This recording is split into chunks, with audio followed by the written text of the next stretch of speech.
Kada wa Chama cha Mapinduzi CCM Kurwa Biteko amechukua fomu ya kugombea ubunge wa jimbo la Katoro linalopatikana katika halmashauri ya wilaya ya Geita, ambapo Kurwa amefika katika ofisi za Chama cha Mapinduzi CCM wilaya ya Geita majira saa 2:40 asubuhi, ambapo amepokelewa na katibu wa Chama cha Mapinduzi wilaya ya Geita Michael Msuya. Hii ni mara ya pili kwa Kurwa Biteko kuchukua fomu ya ubunge, ambapo mwaka 2020 alishinda kwa kura za maoni katika jimbo la Busanda, lakini hakuteuliwa kuwa mgombea.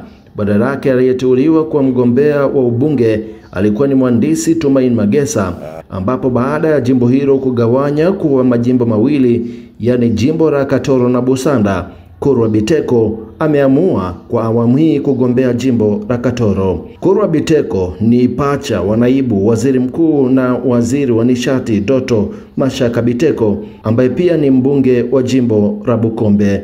Katibu mkuu wa Chama cha Mapinduzi CCM wilaya ya Geita Michael Msuya hapa anaelezea hali ya uchukuaji wa fomu ilivyo hadi hivi sasa.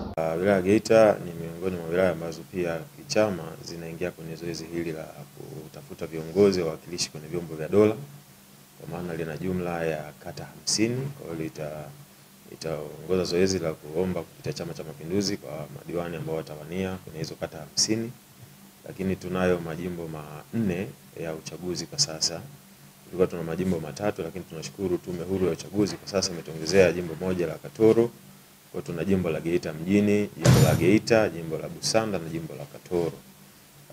Kwa mujibu wa ratiba ya uchaguzi ambayo ndani ya chama kwamba tunaitumia hii, ambayo imepitishwa na vikao vya Chama cha Mapinduzi taifa, inaanza leo tarehe 28 na kuhitimu tarehe 2 mwezi wa 7. Na sisi tumetoa mialiko kwa wanachama wa Chama cha Mapinduzi ambao wanadhani wanaweza kuwakilisha wananchi kwenye vyombo vya dola, basi wajisogeze kuchukua nafasi. Na kwa mwaka huu taratibu unatuelekeza kwamba watachukua wanachama wote, alafu baada ya hapo vikao vya kuteua majina matatu ya watu ambao wataenda kupiga kura za maoni kwa wajumbe ambao wameongezwa, pia hata ndugu zetu mabalozi na viongozi wao mashina wataenda kushiriki pale. Zoezi limeanza leo asubuhi hapa Geita, na kama mnavyoona tunawakaribisha bado wanachama wa Chama cha Mapinduzi wajitokeze kwa ajili ya kuja kuchukua fomu kwa ajili ya kwenda kuzijaza kwa ajili ya kuwania nafasi mbalimbali. Uchaguzi wa mwaka huu unaongozwa na kanuni ya uchaguzi kwenye vyombo vya dola 2025 ambayo ina maelekezo kadhaa. Moja ya maelekezo pia na miongozo ambayo katiba ya Chama chetu cha Mapinduzi inasema wakati wote katibu mkuu anaweza akatoa maelekezo katika kuratibu zoezi hili. Na kiutaratibu wa chama chetu, kwa sababu ni chama kikubwa na kina wanachama wengi wenye uwezo, wafanya biashara, watu wa kawaida, makundi yote inajumuisha.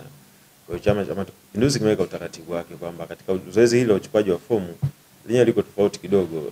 Mwanachama atakuja yeye mwenyewe, atakuja peke yake bila kuwa na msafara wala mbwembwe zozote.